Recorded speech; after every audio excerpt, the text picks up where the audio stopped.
Welcome to the New World, deepening conversations in a time of change. My name is Jelle van Baardewijk, and today my guest is from the United States, Paul van der Klei.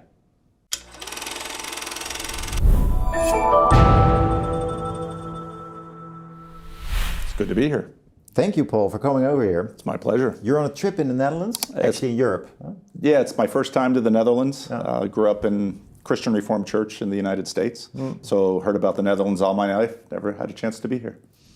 Well, nice that you are here. Just one remark on language, because the viewers of our channel know my opinion, my political opinion about the importance of Dutch as a language to have conversations in, to correspond in, because we see a rather dominant power from the US and the UK taking over a language, a certain kind of Americanization of our institutions. And that's also why I want to remark that I hope many with me, we are of course enthusiastic about English, but not about its dominance. That's a subtle difference. But in the Netherlands, unfortunately, it's also a fierce difference. I can believe it. So we need to defend, I think, trying to have conversations on a high level, academic level, literature level in our own language. And at the same time, of course, stay international in orientation. But maybe you hearing this, I think, for the first time, can elaborate a little bit about, well, you as a theologian, you of course read scripture. So have you also studied Latin, Greek, maybe German to understand Calvin or Luther? What's your idea of this idea of being able to read and speak more languages? I wouldn't identify myself as a theologian as much as a pastor. Part of my theological education was Greek and Hebrew for biblical studies. My grandfather could have conversed on all of this in Frisian or Dutch quite easily. Your grandfather wasn't? My grandfather and my father were both Dutch Calvinist pastors. Dutch Calvinist pastors Christian in the Reformed. United States? In the United States, yeah. Oh, okay. The Christian Reformed Church in the United States has been very self-consciously Dutch most of its time. And over the last number of decades, trying to figure out what to do with our cultural heritage with respect to our American culture. It's been a dominant conversation in the Christian Reformed Church in the United States. That's astonishing. So your grandfather read Abraham Kuyper? The last books my grandmother would allow my grandfather to have in their tiny little retirement place was Abraham Kuyper and Herman Bavinck in Dutch. He died with those books next to his bed. Wow. Yeah, it's very serious in the Christian Reformed Church in the United States still. Yeah. Has something to do with cultivating, standing in a tradition. Yes. The Christian Reformed Church, in many ways, in the 1970s, one of the preeminent pastors put an article in the banner, the Christian Reformed publication, about it's time to burn the wooden shoes. That's as late as the 1970s. And the specific church I grew up in was mostly a Dutch Calvinist church in an African American congregation. And so my upbringing was very much Christian day school and African American in the context of the civil rights movement. And so that was really the environment in which I grew up in, trying to figure out what do we get from Kuyper, Bavinck, our Dutch heritage that we can bring as something distinctively valuable to this American context, and in this case to the African American context. Yeah, very interesting. So you mentioned the wooden shoes, the klompen, and it's one of my irritations also about Dutch culture, that people think that folklore is the same as culture. But this is of course very much more, especially I would say language. Yes. To close off that topic and to get to the next one, maybe you can tell me a little bit about your impressions now that you've been traveling through the Netherlands, about the differences in religious experiences in this day and age between people in the United States and here. Maybe in general, so maybe some sketches about the different experiences of spirituality, religion, and more specific, so how people go to church, especially in the Reformed Church. Would interest me to hear a little bit about that. Is it the same? Because so I grew up amongst, there were the way, my parents came in the 1890s, my great-grandparents, But there was also a wave of immigrants after the Second World War into the Christian Reformed Church. And so I grew up listening to immigrants from the Netherlands from the 1950s lament the changes in the Netherlands, what happened to churches and spirituality. And so that was sort of the background. And then when I got here, I was quite surprised where religion, Christianity, and even Christianity here is built into the buildings and the walls and the pavement of the country, even though secularism is also quite evident. It's a remarkable juxtaposition that I see here. Because I grew up partially in a Dutch Calvinist immigrant, but partially in an African American, all within an American context, I've always been rather sensitive to culture, and I find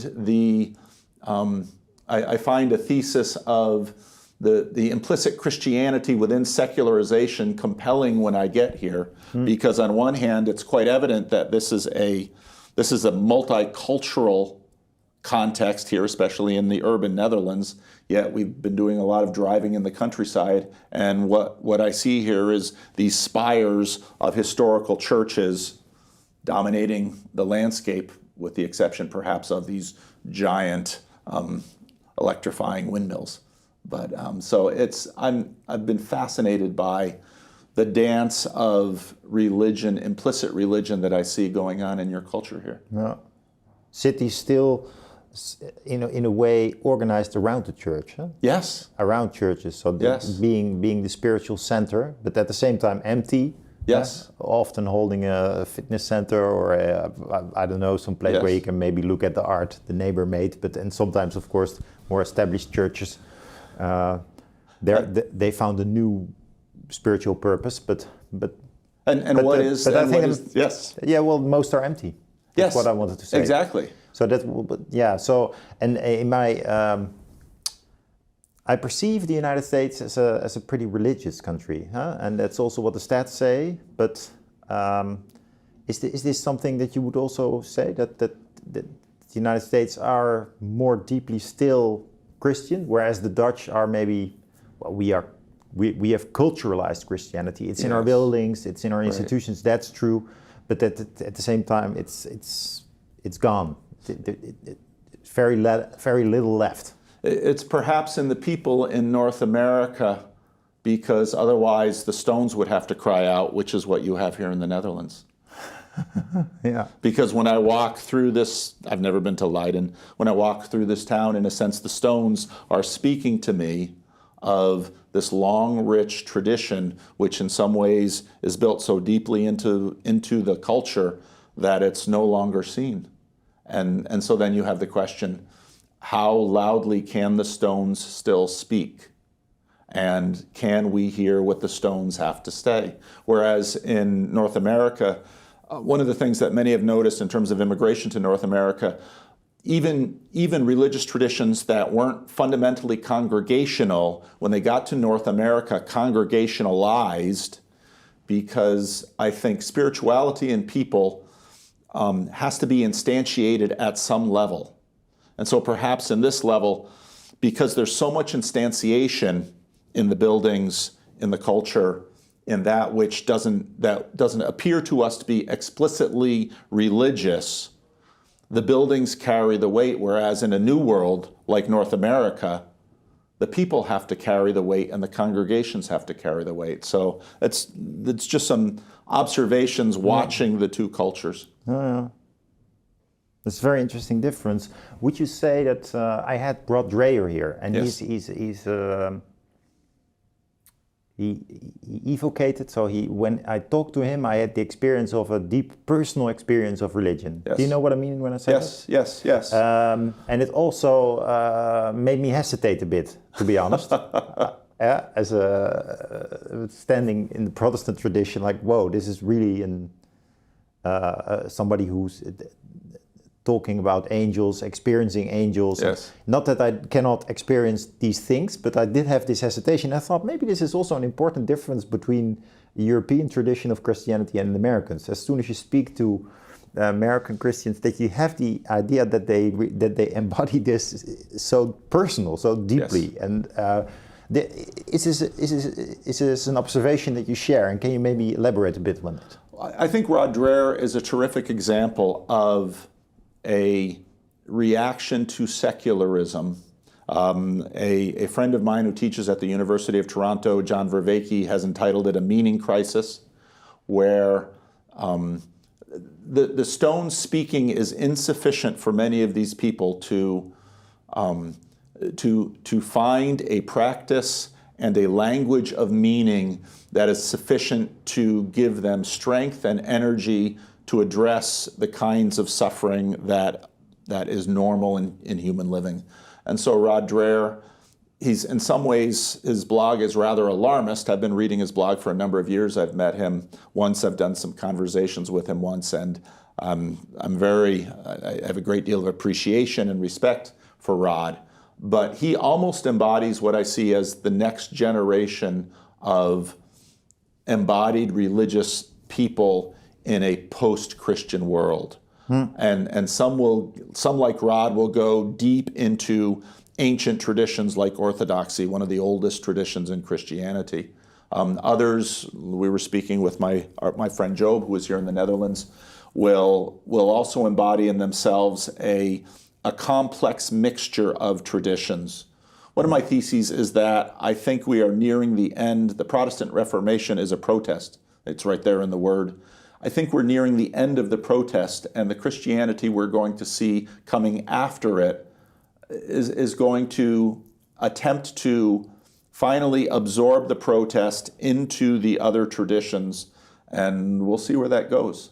That makes me think of another question that I would like to ask you that I've been having about Christianity quite a time. Is it not true that Christianity maybe has been interested too much in emancipation, in setting people free, in helping people to emancipate from the conditions they live in, instead of cultivating? And I need to watch out for my words here, but because you are an American, you have different flavor with these words. But let's call it the conservation of tradition, and also the inherent spirituality of these traditions. Is it not true that Christianity maybe also secularized itself or made a big risk by focusing so much on this leftish agenda of wanting to help people instead of establishing itself and also spiritualizing, I would say, regular bourgeois life? Huh? I think that's right. I think part of Christianity, all of the elements of our contemporary Western civilization come out of Christianity. And so you very much have that liberational aspect. And what you find in Christ is both incredible liberation, but also incredible discipline. The same man who tells the woman caught in adultery, I don't condemn you either, let he who is without sin throw the first stone, is the same one who preaches the Sermon on the Mount, which is a sermon of incredible restraint and self-discipline. And I think you're right. I think over long periods of time, we're trying to work out these tensions of liberation versus discipline, because, and sort of always the two sides of freedom. There's always freedom from and freedom to. I am free to play the piano, but it's a different kind of freedom to be able to play the piano well. And I think right now, we've gotten sort of to the edge of sort of a progressive liberationism, and we're realizing that to just go and plunk on the keys doesn't necessarily make music, and the power is, as many have known, to be a great pianist, you must first master the basics, and then you can have another level of freedom. No, and let's connect it a little bit to the previous line of conversation that we had about language, and also maybe the inarticulacy of many people, including myself, being, I would say, spiritually attuned, or being able to look religious to the world and to yourself, but at the same time being deaf, or not tone deaf, but maybe not so open anymore to Christian rituals. Huh? So Yes. there is a communication gap here. Yes. So how can you, to put it in different words, cultivate your own symbolic understanding with Christianity for a deeper experience of life? And so maybe you can go into that, maybe with examples like prayer or other rituals that the tradition has, but connecting it also with the opening of life, huh? Because becoming more sensitive, huh? Finding subtler languages, Right. as Right. the famous philosopher Charles Taylor also calls this problem. Huh? So, and he actually says in Christianity there is actually a lack of subtler languages. So the problem of literalism, the problem of Protestants only looking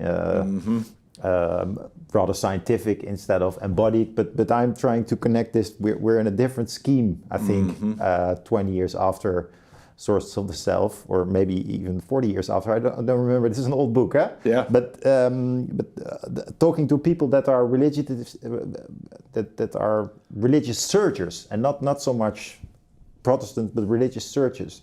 How would you maybe invite us to find this subtlety?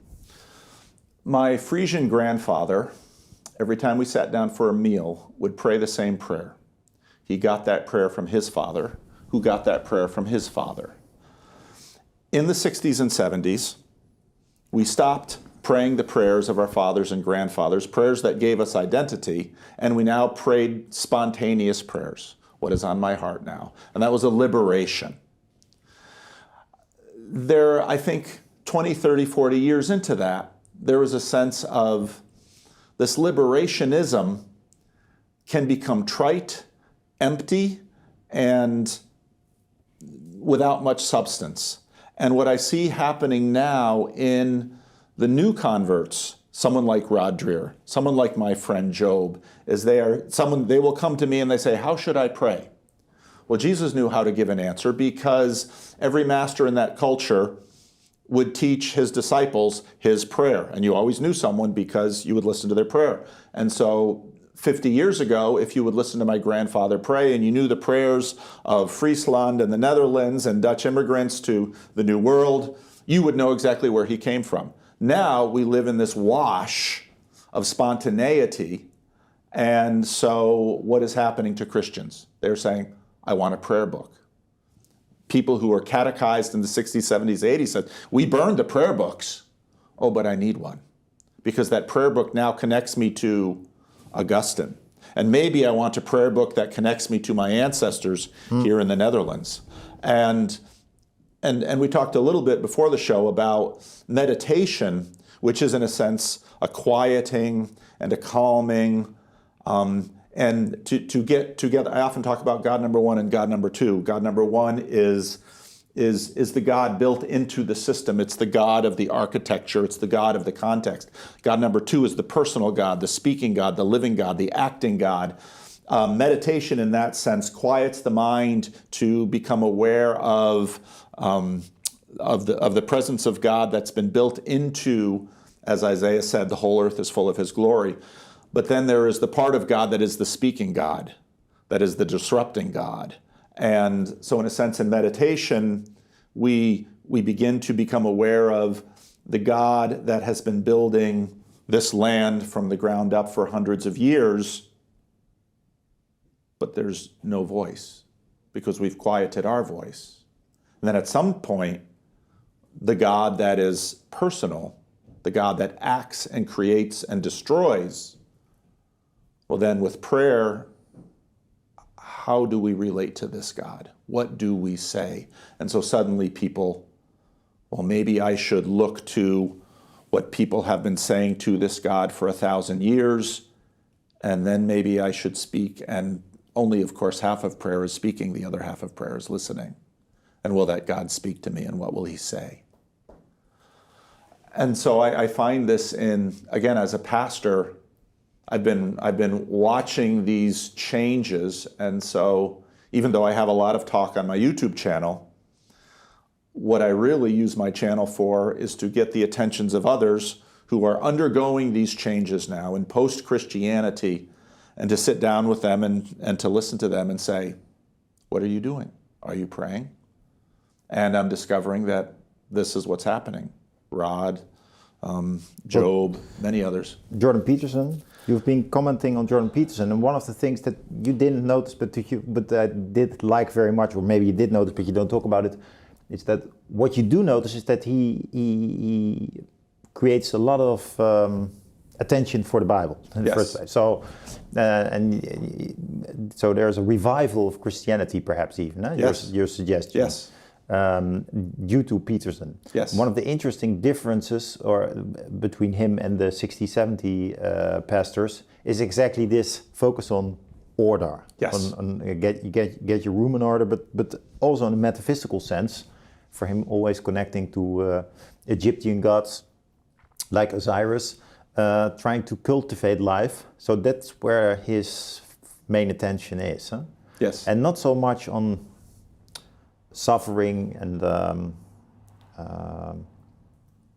attention for other people, not so much on the socialization of religion. There's an interesting difference, that he attracts so much listeners by focusing on this personal development aspect of the Bible. I think it's analogous to what we were speaking about. We have been telling a generation, you can do anything. And we don't realize what a burden that is, when in fact, in a context of political stability and economic affluence, they can do a lot of things. My grandparents, they could do one thing, what their father did. You can do anything. Well, what a burden, because there are so many things. Well, suddenly you have the burden and the weight of should. Is there a should? You can do anything. Oh, okay. But what should I do? And now suddenly we have the weight of that, of the normative, of the ought. No. And so Peterson, I think, tries to bring in and says, there is a normative order to the world.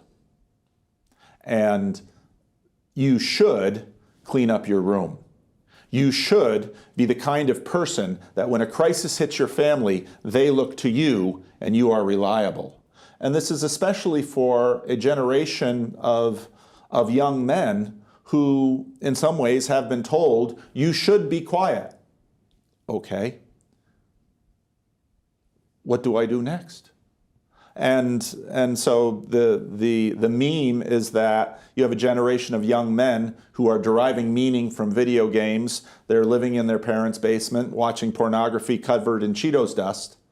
And Jordan Peterson, in a sense, says, you were made for a lot more. And the only way you're going to do that is you should turn off the computer game. You probably should turn off the YouTube. And you should get a job in the real world. And you should become the kind of person that the rest of your family can value. Now, do you think, Paul, that there is a tradition in the way he communicates all these oughts? Because I was rereading Max Weber's protestantische Ethik und der Geist des Kapitalismus, and it actually it reconstructs a few commentators, American commentators on the biblical tradition. Let's put it that way. Theologians, preachers, and one of the things that I remarked was that all those people that he read and that he writes about, they tend to communicate also in these commands. Yes. So 1, 2, 3, 4, 5, for instance, yes. Literally. Yes. And it was one of the things that surprised me so much when reading Peterson, that he actually communicates in this rules discourse. Yes. So can you maybe tell me a little bit about that? That also is actually, it's not the self-development agenda he has. He also has, I mean, he's a psychiatrist. Yes. He does a lot of psychology. He has been a professor in psychology and so forth. Everybody knows. But there is also a deep theologian tradition in this way of reaching out to people. Yes. Communicating in rules. Yes. You have 10 commandments. Why? The Bible is not a book of rules. I tell people all that the time. There are rules in it. Rules are very helpful. Rules take a complex, chaotic world and says, you shall not kill. Now, tell the truth, or at least don't lie. If you can't get all the way up to the truth, which is a difficult thing, at least don't lie. And so to bring a complex world down to something that someone can put in their pocket is powerful. And it's, of course, Max Weber. It's interesting because Peterson, in many ways, I think, sort of embodies this generation that is, his wife now is Roman Catholic. His daughter is flirting with evangelicalism. One of his friends, Jonathan Peugeot, is Orthodox, and Peterson is seeing the symbolism and the pageantry of the Orthodox and the Roman Catholic, but he's deeply Protestant in that. Here's the rule. You know, and he gets this way as a clinical psychologist dealing with patients. If you're working with someone who has no mapping of order in their life, perhaps because they were raised in a home of chaos, you have to start somewhere. Yeah. So perhaps take off your shoes when you come in the house. Yeah. There's our first rule. Yeah. I want to unpack this idea of morality a little bit more, especially because so many people are quite rigid these days about their ideas of the world. We know examples from the conservative side, but especially also from the leftist wokies. Rigid in the sense of taking things literal and not able anymore to make concessions. Don't take the responsibility for conversations, but suggesting that things are enruled, are in rules, and that they cannot be changed. Yes. We see this in politics. For instance, the 2030 agenda for sustainability, don't know if you know it, but that's in Europe that is presented as something, well, that is a fact. But it's not a fact, it's something that we discuss. And it's you see that a lot with moral ideals, that they are read in a rather absolute sense. Now, also Max Weber relates this actually to the religious interpretation of morality. But maybe you can tell me a little bit more about how you, what advice you can give standing in the tradition of the Bible about what morality is in general, and what the danger of taking things too literal, and the danger of rules that become burdens in itself, because you need to do the rules, but they that's also, of course, the 60s morality that says, well, the rules, they encapsulate you that much that they don't set you free anymore. Right. So here's the balance, and we need a little bit of this flexibility. But the other hand, of course, and then I will end my question, or end with a question. The other side of the flip coin is, of course, the people that are really, let's say, the libertarians, or the people that really say, I just want to live a la Milton Friedman, the way I want to, and I don't. What's the message of morality? I mean, I don't do anything with morality. I just live my life. Yeah. So on the one hand, we have this rigid moralists, and the other hand, we have people that say, well, morality, we don't live in the 50s anymore. And that's a difficult thing of the current scheme, I think, to live between these two positions. They are both institutionalized. We have many companies that think, a la Milton Friedman morality, I mean, do that at home. And at the same time, we have many newspaper op-ed writers who think it should be like this. Yeah. There's no discussion. Yeah. So maybe you can explore this field a bit from the biblical perspective. What does it teach us? What does it make? In what sense can it make us more human, or can it help us to understand this? Rob Henderson, who's in the American context, he's a graduate student right now. He coined the term luxury beliefs. If for example, because you grew up in it, let's look, for example, at someone like Barack Obama. Barack Obama is in some ways was someone offering liberty but lived a Puritan lifestyle. Were there any sex scandals with Barack Obama? No. Was Barack Obama's financial house in order? Was he a billionaire? No, but he had plenty of money. Was he raising his children well? Yes. Barack Obama can afford luxury beliefs. Liberty for others, discipline at home. And I think we've had a number of generations of that. In a biblical frame, there is always, and Peterson talks about, there's always this tension between chaos and order. The biblical story starts out, and the world is tohu wavohu. And suddenly God speaks order into the chaos. So we have light and darkness. We have heaven and earth. We have sea and dry land. And it's in the middle of all these dualities that suddenly let the earth bring forth life. Let the seas bring forth life. And so you get the sense that just like, let's say, the electrician, someone tells you right away, if you're going to work with electrical, turn off the breaker, be very careful because the electricity can kill you. Then you watch an expert electrician, and you say, no, you should turn off the breaker, and the expert electrician says, I'll take care of it, because he's the master.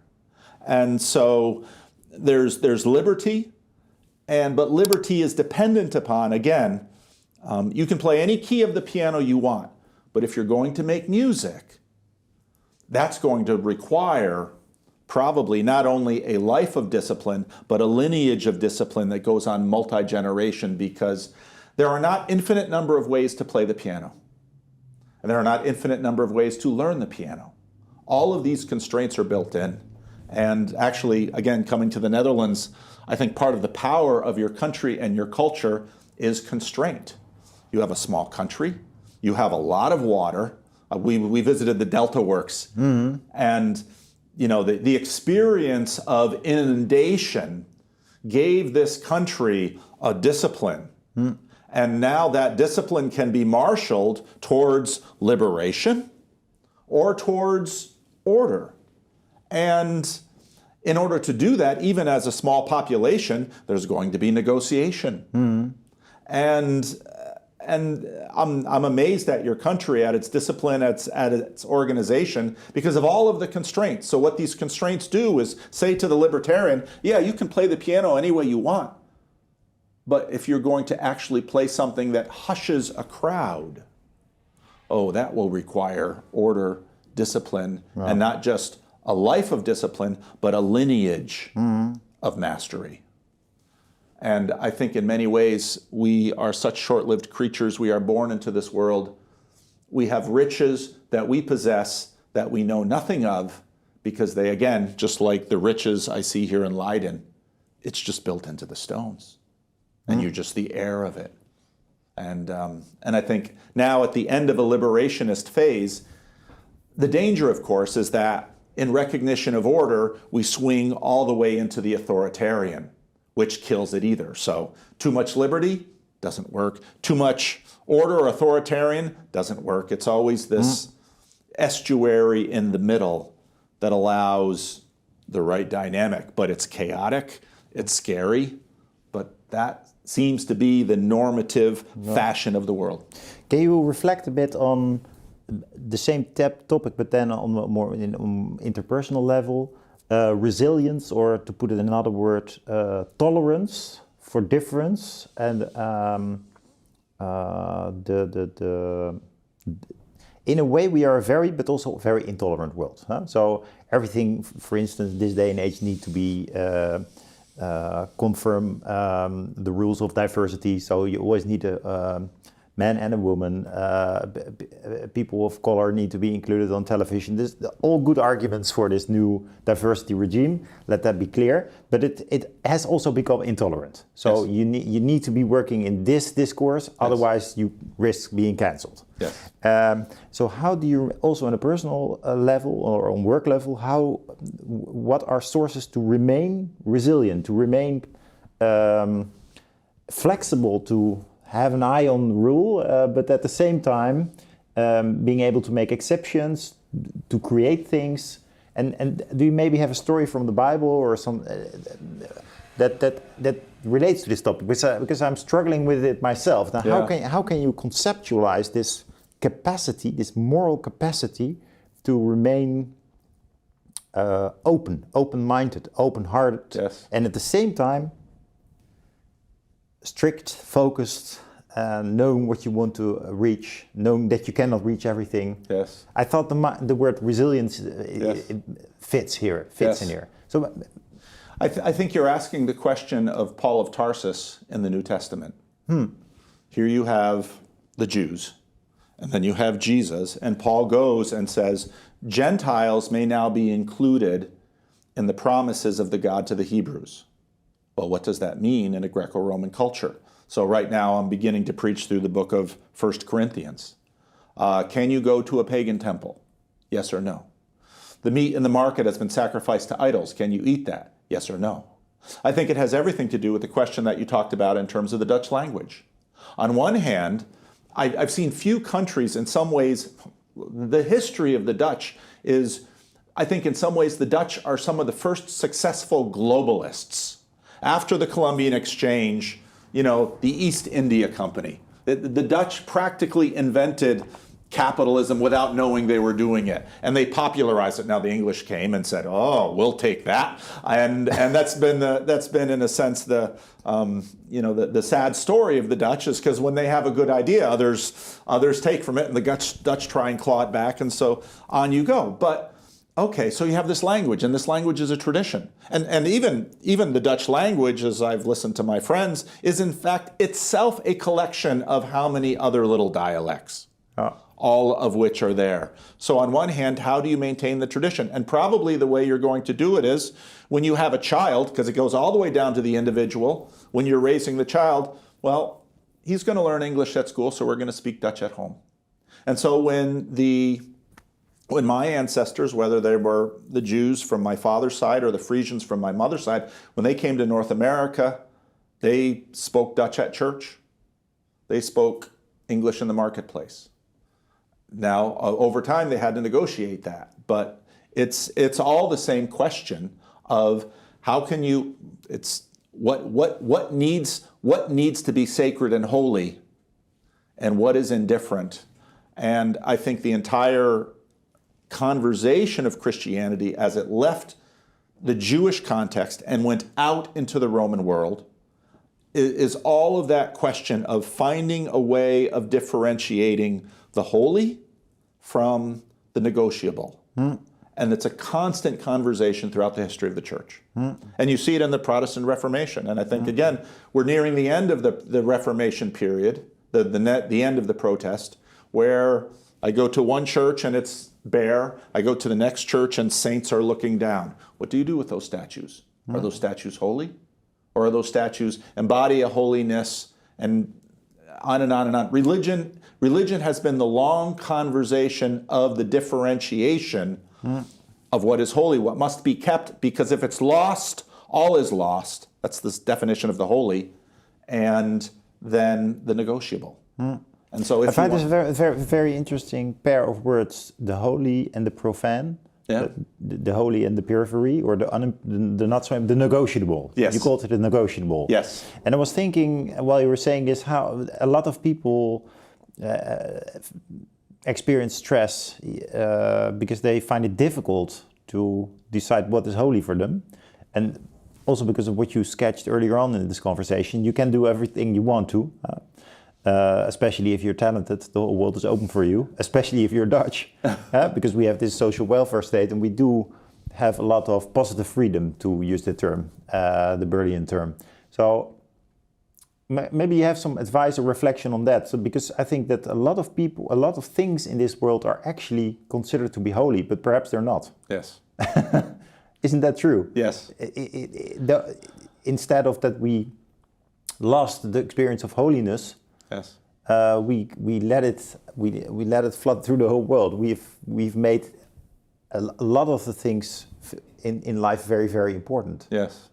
And it's all the holiness of the normal world. It's also I don't know if you know these parts of the work of Charles Taylor, the philosopher, but he speaks of the affirmation of ordinary life, which is a spiritual development, which he sees back in Dutch painters, for instance, Pieter van Hoog or Johannes Vermeer, and to a certain extent, but not so much Rembrandt.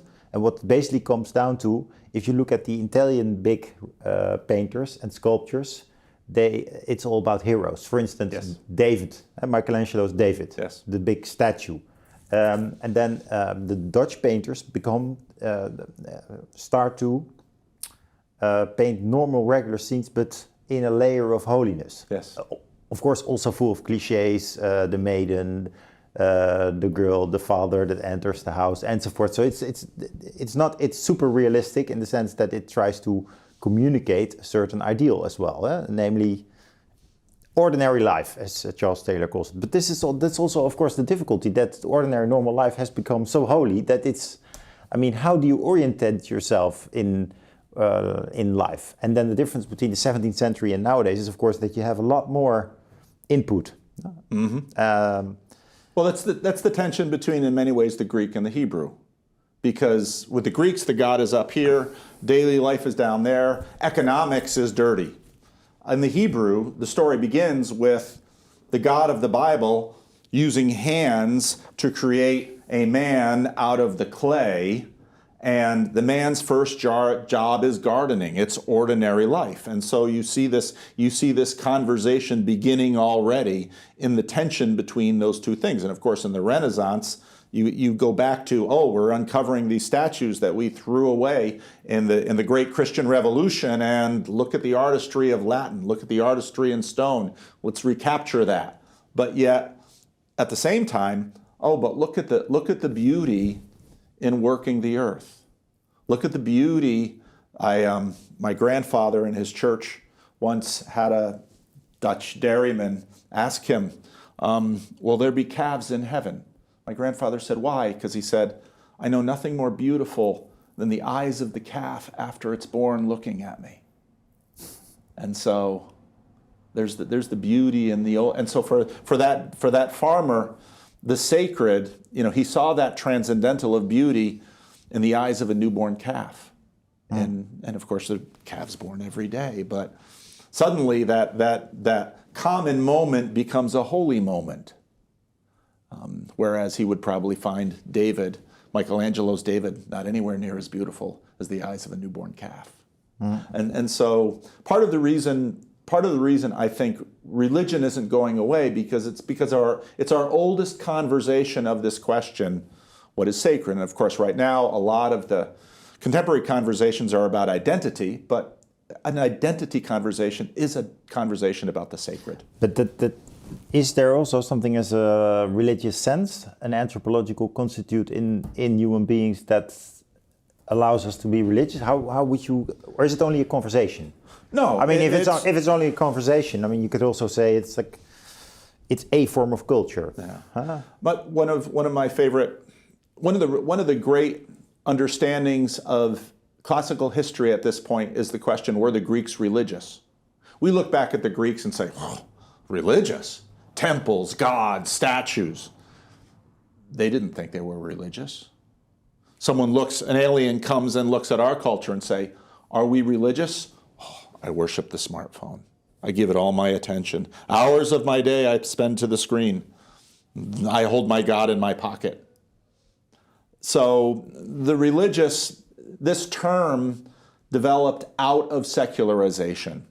Suddenly, we went to a place like India and said, they're religious. No, we're just living. That's Hinduism that you're doing. Well, it never had a name before.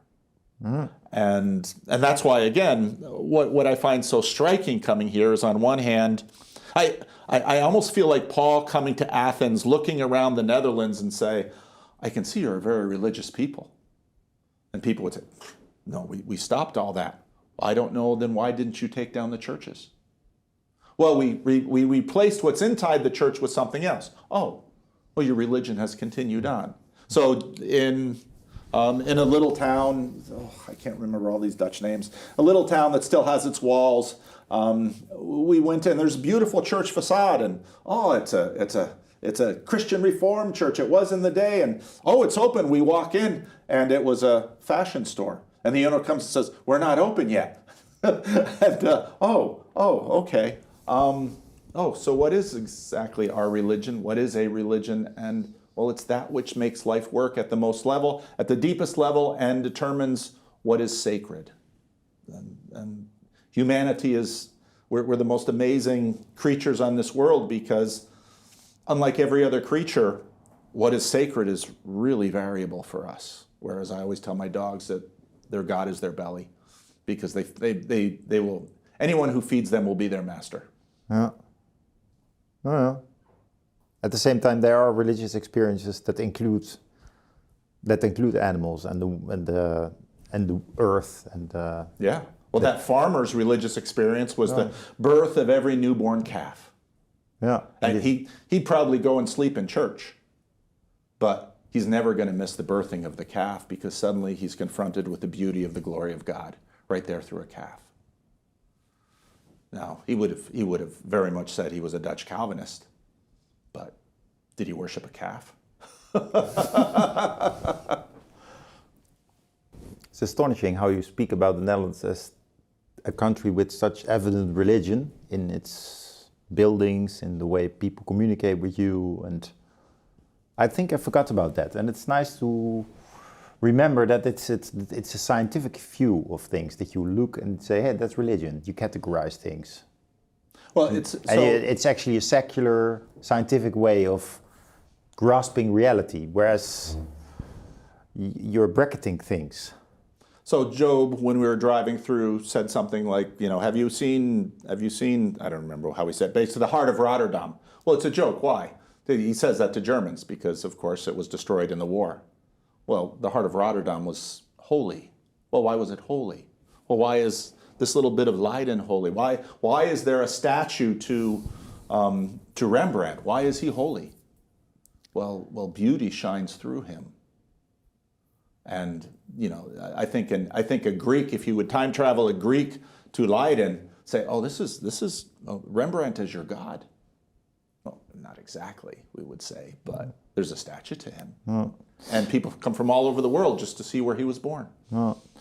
Paul, different kind of question. We talked about the importance of Christianity for civilization, especially for Western civilization.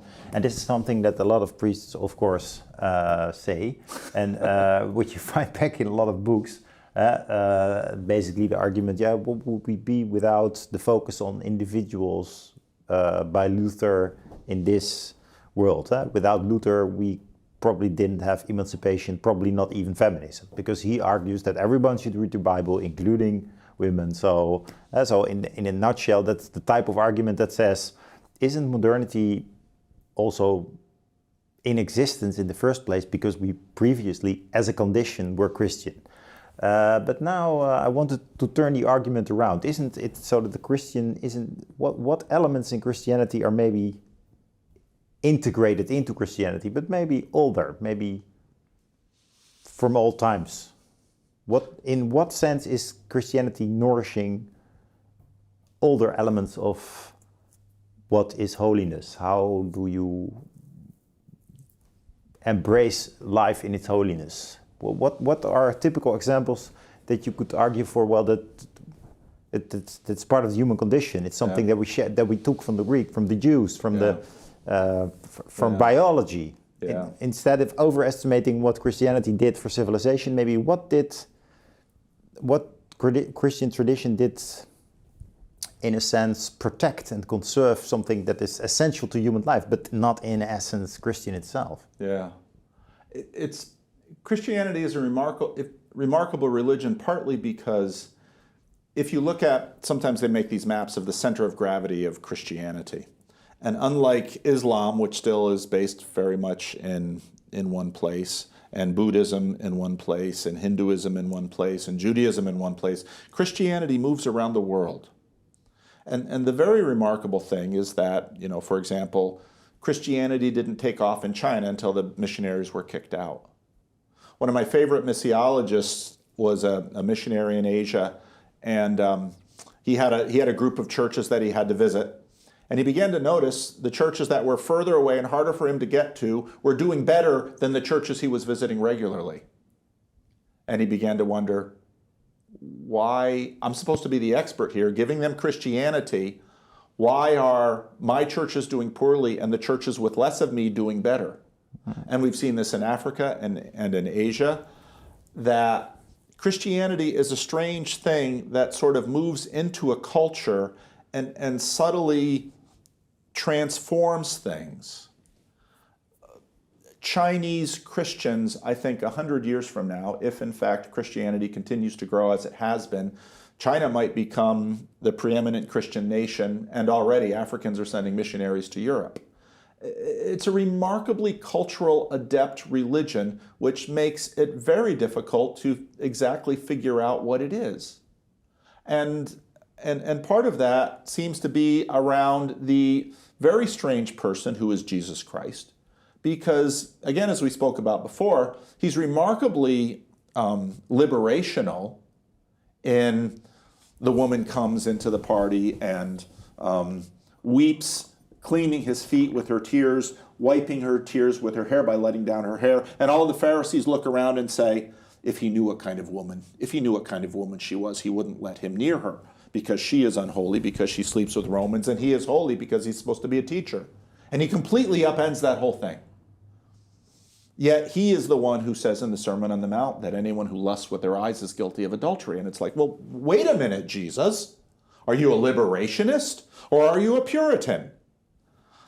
And Jesus seems to come into these cultures, and people read these stories, and the elements of their culture begin to get rearranged in ways that are in some ways identifiable, but in other ways dramatically diverse. And we've seen this throughout the history of Christianity.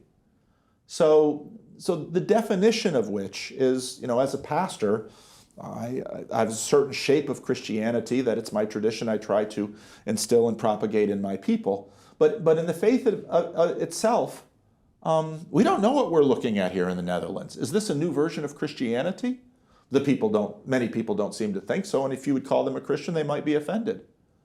But yet something has gotten into the culture and in the mindset that is unmistakably connected to it. And it has the tensions like we talked about with the God of the Hebrews who gets his hands dirty versus the Greeks who, anybody who gets their hands dirty is of lower class, sort of an implicit Gnosticism. So I don't know where all this is going, but G.K. Chesterton noted that Christianity has died many times, but its God seems to know the way out of the grave. And that tends to be what we see. So counting out Christianity is sort of a dangerous thing because it just keeps popping up. But yet I think the Apostle Paul, if he came today, might find a lot of the Christianity we have today unrecognizable. It doesn't look like what he was expecting. But there's Jesus. So it's a mystery. And go ahead. One final question: how can we look at the transformations that God Himself makes in the Bible? Because Jesus Himself, Son of God, but also in a way God Himself. But then there are different types of gods that we find in the Old Testament. The God of Moses. But even suggestions that there are more gods, a nice suggestion, I think, that there's no one God, but at the same time there are traditions interpreting the Bible, not so much in the Bible itself, but in the later books of the Bible, that it becomes more and more important that there is only one God. So a more disciplined God, a more free-setting God, but also more gods than one God. How do you look at this evolution itself? How can we make sense of this? And is this maybe also not saying something about religious experience? That it's not, it's difficult to say Christianity is the belief in Jesus, because that's even within the Bible. That's an account of Christianity. Or am I now saying something that that sounds like a one-sided interpretation, although I think it's a many-sided, multifaceted interpretation, because that's actually what you see when you read the Bible. So it's pluriform. So how do you make sense of this? If you look at, say, Christine Hayes' Introduction to the Old Testament from Yale, which is sort of a modern secularist approach to the Bible, you see the tensions in the Scripture about many gods. Well, here's this one God that seems to be claiming preeminence over the gods. And the most remarkable thing happens, let's say, in the book of Ezekiel, when the God of our place shows up outside of Babylon and says, and a little bit later says, I commanded my own temple be destroyed. Anyone in the ancient world would stop and say, what kind of God allows his temple to be destroyed? It's exactly the same argument that that Islam will sometimes say to Christianity, what kind of God will let his son be crucified? All of these tensions are already in the Bible, and what you see are the ancients are working through these arguments about, well, what do we mean by God? Is God the sum total of everything in the universe? What happens? There's this divine passive, which means if it happens, God willed it. I mean, that's deeply in Calvinism. But yet at the same time, evil happens, and according to the story, that which is at the top of the hierarchy, the good, the true, and the beautiful, certainly wouldn't want evil if we understand evil. So all of these conversations are there in the Bible, and I think this is what is happening, analogous to the prayer of my Frisian grandfather, where I'm not going to pray that old prayer. Who knows what that prayer is? And then three generations go by, and suddenly, hey, wait a minute, what do we have here? And then what I find in the likes of many of the people I'm talking to now who didn't grow up with any Christianity, they begin reading this Bible, and even someone like Jordan Peterson talks about it for 2-3 hours, while you have empty churches and people flock to hear him, because he says, there's something in this book. And he gives these little indications of, it's deeply psychological. It's deeply philosophical. All of these conversations are there. What do we mean by gods? How can I actually have freedom to not only bang on the keys, but to play a beautiful sonata that the neighbors will stop? And it will take all of their attention, and they'll listen to it because there's beauty there. All of these conversations are in the Bible. It's just that, sort of like my grandfather's family prayer, I was just a young kid who couldn't appreciate what was happening, and perhaps my grandfather himself, this is the only way he knew how to pray. Maybe ending with the start of this conversation and the story of Bible, of the many languages problem. In the Bible, there's actually a very critical passage, you could say, about people speaking different languages in this story. And I always wonder, what does it mean? Especially now that you know what my own intuition about this is. And it is related also to what you were saying, namely the relation between pluriformity and uniformity. And the rigidity of the literalness of uniformity, but also the chaos of the potential chaos and fragmentization of pluriformity. So maybe you can retell this story a little bit to us, and also reflect on what happens in language in the Bible, and what does it tell us? Yeah. So, of course, Noah comes off the ark, and he's fruitful and multiplies. It's an echo of the beginning of the story. And everyone says, we want to settle in one place, because we find that if we work together, we can accomplish great things. Oh, that sounds good. In fact, let's build a tower. Oh, that sounds good. Let's build a tower up to the sky. I've been noticing the churches here, again, the old churches all have towers. One of the first things they would build is a tower and then a little room next to it. Completely opposite any Protestant church in America. You need a big tomb. The tower, that does nothing for you. No, a tower is a psychotechnology that Sam Harris doesn't know why, but draws your eyes to the sky. Well, what's going on when we do that? So they're building a tower, and, well, this should be great. This is human beings marshaling, coordinating. And why would a good God say, oh, this is a mess? We've got to stop them from building such a tower. Why would a good God then confuse the languages? Well, it depends on what all of that organized human power accomplishes, and to what end. We live in the age of, we're probably living towards the end of the idolatry of the managerial. Oh, let's manage everything. The difficulty is you can't manage everything. And so I think part of why God confuses the languages is because we can't see everything and we can't know everything. And very quickly, we are prone to the authoritarian.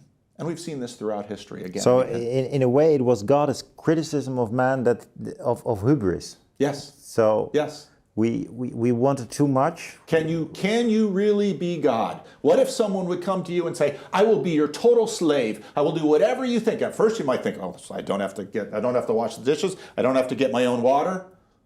But then you begin to realize that this is a human being, not a slave.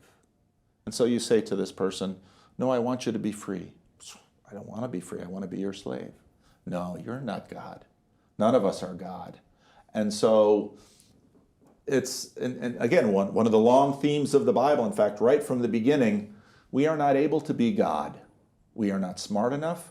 We cannot manage enough. And the machines we make are only merely products of ourselves, even if they're more powerful. And so we ought to have a bit of humility. An interesting thing is that it's also one of the key messages in the Greek tragedies. Yes, yes, yeah. Humility, embrace humility, the tragedies of people becoming hubristic, wanting too much. Yeah. And you ask about other sources. Well, I'm sure there are many other sources, similar stories in the ancient world, like human beings are very impressive. But sometimes the more impressive we get, the more deadly we get.